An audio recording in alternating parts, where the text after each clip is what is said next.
Hi everybody and welcome back to McNulty's Book Corral. Today we are going to be talking about three books at the cabin here that I picked up at random to talk about, and I want to get right to it because I don't want this to be a long episode. I've had a lot of those lately.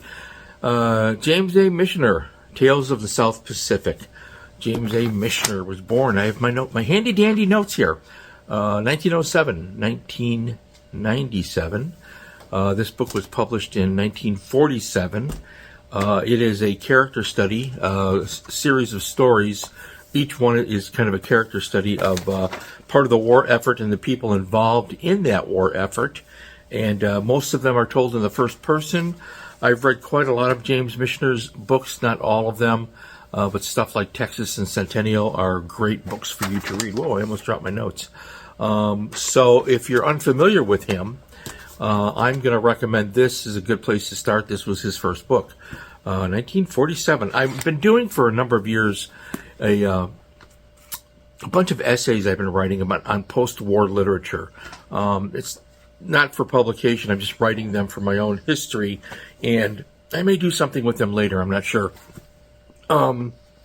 This would certainly be one that would be included in that collection if I ever decide to do anything with it. I don't know. I have a lot of stuff I write that I just write it because I like to write. I don't necessarily care about publishing or any of that. I just write because it's what I do. So I have a lot of essays on genre fiction, post-war literature, the Westerns, obviously, Westerns, mysteries, some of the vintage material that I've collected over the years, and so forth. So this is highly recommended. If you have not read James Michener, get to that. I couldn't resist Mickey Spillane. This is the fifth Mike Hammer novel. I believe the first five Mike Hammer novels are the best. Listen to this. I want to read to you the first three paragraphs really quickly. They are fairly short, but you just have to listen to the language here. Listen to the way Mickey Spillane would set the scene in this. It was one of those nights when the sky came down and wrapped itself around the world. The rain clawed at the windows of the bar like an angry cat and tried to sneak in every time some drunk lurched in the door. The place reeked of stale beer and soggy men with enough cheap perfume thrown in to make you sick. Two drunks with a nickel between them were arguing over what to play in the jukebox until a tomato in a dress that was too tight a year ago pushed the key that started off something noisy and hot. One of the drunks wanted to dance, and she gave him a shove. So he danced with the other drunk. She saw me sitting there with my stool tipped back against the cigarette machine in change of a fin on the bar. Decided I could afford a wet evening for two and walked over with her hips waving hello. Mickey Spillane, The Big Kill. This book was published in 1951. Again, this was the fifth Mike Hammer novel. I love these first five Mike Hammer novels. This is a textbook example of creative writing, these first three paragraphs. How to set a scene, how to introduce a character, how to capture your reader's attention. As I've described in numerous other episodes, this is called a hook in literature. You are hooking the reader in. Mickey Spillane, I don't have a scan of the back, but I love the back cover with his autograph, and he's holding a gun while wearing a t-shirt. Of course, I've told you before I met Mickey Spillane, he was even at the age when I met him, he wore a polo shirt and he was buff. You know, he's a man who took care of himself. Mickey Spillane, one of my literary heroes, The Big Kill. And finally, really interesting oddity of a Western. It's called Lust Gallops into the Desert by Linton Wright Brent.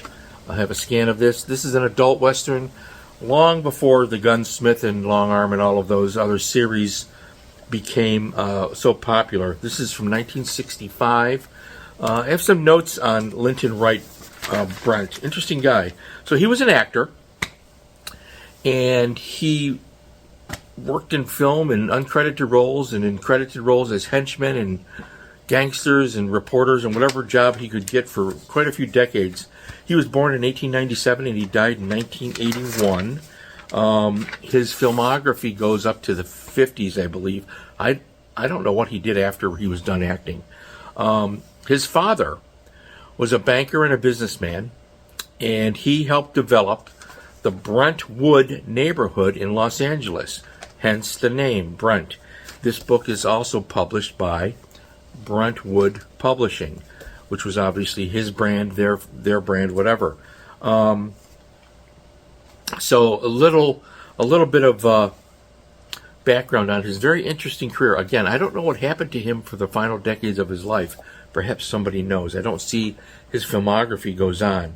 So he wrote, but in addition to acting, he wrote these adult-only books for men. Here are some other titles that he wrote. I want you to take a look at this. He wrote Lesbian Gang. That one was apparently quite popular. The Sex Demon of Jangle, Flaming Lust, Lavender Love Rumble, Squaw Trail, The Desert is a Woman, Silent Sex Trail, Laughing Gun, The Passion Tree, Passionate Peril at Fort Tomahawk. I need to get that one. So the scoop here is really, it's Laredo Grant is the character. He's an outlaw. He meets a woman that he likes, but she's tangled up with a badass named Jessie Bly, and so he has to prove himself to her, and there are some adult entanglements involved, of course. By the way, it's not explicitly pornographic. It borders on it, but it is actually cleverly done. Unlike, like The Gunsmith and some of those other adult westerns that I've talked about that became an industry unto itself, those were explicit. This doesn't quite get there. This is before then. 65, I don't know if I would buy any more of these, really. It's good enough that I enjoyed it as a Western literary oddity. There's a mosquito flying around in here, and I want you to know something. The mosquito is going to die. So anyways, 3 oddities, or 1 oddity, and 3 interesting books from the bookshelf up here in the cabin. And Lust Gallops into the Desert by Linton Wright Brent, and The Big Kill by Mickey Spillane, and James A. Missioner, Tales of the South Pacific. All 3 books I'm recommending to you from the cabin, and until next time, stay well, stay happy, feed your brain, read a book.